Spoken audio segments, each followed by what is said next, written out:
School is almost out for summer, and many young people are looking for summer jobs.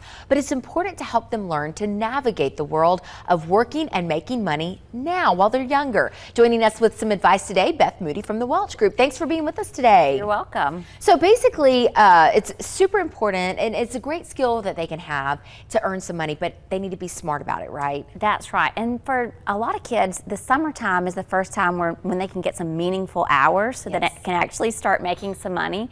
And so one of the things that I really recommend is making sure that your kids have some kind of banking relationship at this time.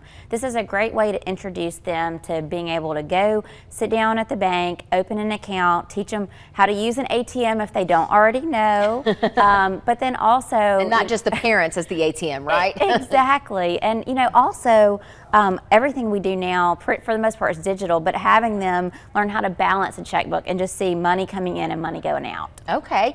And do you recommend they set up an account connected to the parent's account, or should they have their own separate account? You know, that's really case by case specific. I think the more independent they can get, the better they can really learn. And here's a tip for the parents: let them fail sometimes.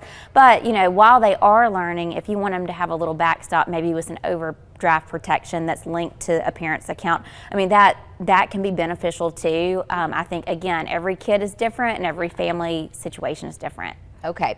All right. And so your next piece of advice is to help them set financial goals. That's right. And so again, the first step is just, hey, understanding what money is coming in and how much can go out.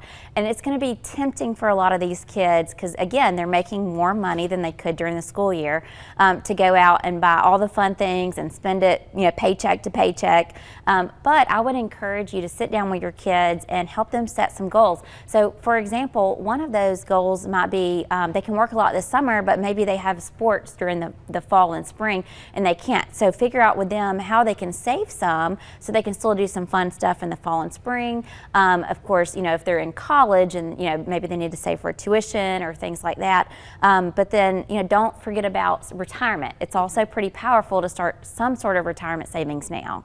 Yeah, I was looking at some numbers, and they can have $500,000 by the time they're 60 years old with the Roth IRA account, right? That's right. So I just kind of put together a little example. So you can actually contribute up to $7,000 a year to your IRA now. But I know kids may, if they're making money on the side, they may not have that full $7,000. So I ran some numbers, and if somebody started saving $2,000 a year now at age 16 and save that same amount through age 60, and all that grew at 7% a year, then they'd have over $500,000 by the time they were 60. I mean, that's some big numbers to show a 16-year-old. Yeah, and if they're smart, they might listen to some of this advice. So yeah. I know it's hard to get them. I mean, they want that fun stuff, but if you can have those conversations, hopefully it'll help them down the road, right? Exactly. All right. Well, Beth, we appreciate you being here with us today. Thank you so much. You're welcome.